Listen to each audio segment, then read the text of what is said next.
Alright, meron tayong bagong video ngayon. Magpapalit tayo ng tires ng ating 2003 Toyota Camry dahil tapos na ang winter. Kasi winter tires ang nakalagay doon. Ito nakabili ako ng hindi ko alam kung anong brand ito pero yan, A+. So ni-research ko naman, mukhang decent naman ang quality. Yan, so ito yung papalitan natin ngayon.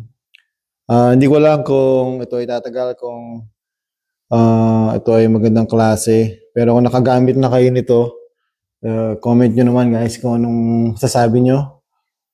So bali ang ano ko lang talaga dito, siguro 2 years ko lang gagamitin. Kasi sa nature ng trabaho ko, puro driving. Tsaka nagpapalit naman ako ng tires pag winter. So talagang pang summer tires ko lang talaga siya. Ayan, so kumbaga pang rain, tsaka ano lang, summer. Ayan, so ito yung kanyang A+, yung kanyang brand. Ayan, ako guys kung okay to. Pero nabili ko lang siya ng murang-mura. Okay, so parang 250 ko lang siya nabili, apat na. $250. Meron ako nakita din sa marketplace na warehouse. Yan. So kung gandaan dito ay bago pa siya dahil sabi ang niya 2000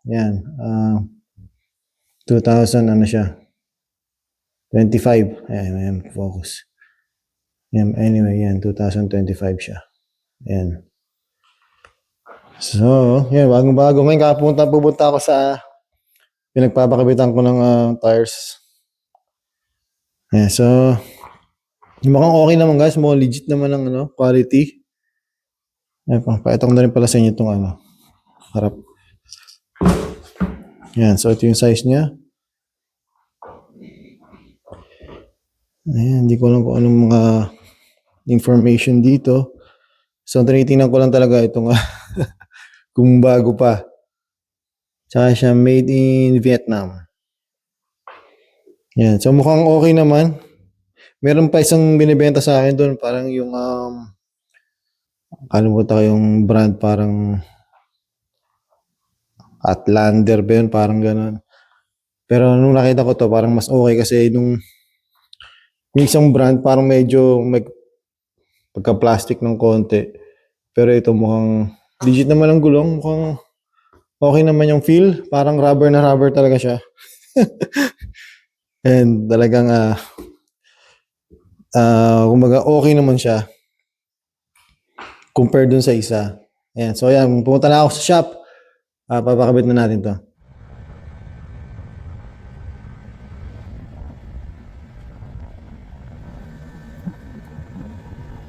Ayan, so ito yung aking lumang tires. Makikita nyo guys, sobrang kapal pa niyan. And yun nga lang, pang winter tire siya. So pagka ginamit ko yung ngayong summer na initan, madali siyang napupudpod. Ayan, so sa mga parang di nakakalam, yung mga winter tires, ibang klase siya, ibang goma ang ginagamit, ibang compound. Malambot siya. Makita ko sa inyo. Ayun kung nakikita. Ayan, so malambot yung goma niya. Kaya kahit may snow, hindi siya ganong dumudulas kasi talagang kumakapit yung mga thread niya. Tapos lalo na sa pagbasa, pag umuulan, napakakapit niya. Ayan, so makikita nyo, ito yung dalawang front kasi medyo pudpud. Ito yung dalawang likod, medyo makapal pa, parang nasa 70, ito 60 na lang. Ayan, so ito yung Bridgestone WS90. Ayan, rotation siya. Ayan, made in Japan pa pala to. Ayan, so ito yung pinagpalitan ko guys. Nakita ko lang muna sa inyo. So after 10,000 miles of driving, dumating na yung araw na pwede na akong mag-review o magsabi ng aking comment about the A+ tire na nabili ko ng murang-mura. So yan, hinantay ko talaga siyang i-drive ng matagal. Tapos hinantay ko rin na umulan para ma-test ko talaga kung kumusta yung grip niya sa ulan, pagbasa. Yan, so masasabi ko na para lang din akong nakagamit ng mga branded na gulong like Michelin, mga Bridgestone, Falcon, mga ganun. Kasi halos wala akong nakikitang difference, guys. Pagdating naman sa comfort, okay naman siya. Tapos tahimik yung gulong. Kaya wala akong masabi talaga na pangit sa brand na to. Pati yung wear niya, halos wala ring difference dun sa mga nagagamit ko na branded. Kasi nakagamit na ako ng madami ng tires, guys.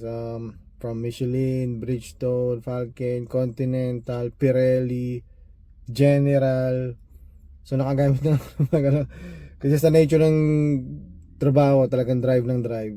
So kung kayo ay naghahanap or bibili kayo ng mga tires nyo para sa mga sasakyan, consider nyo rin na bumili ng brand na to. Dahil mura na, quality pa. Kasi kung bibili ka ng mga branded dito sa Amerika, abutin ka ng mga $500 to $700. Pero ito, nakuha ko lang siya ng $200, guys. So, yun ang aking masasabi, yun ang aking review sa A+ tire na to.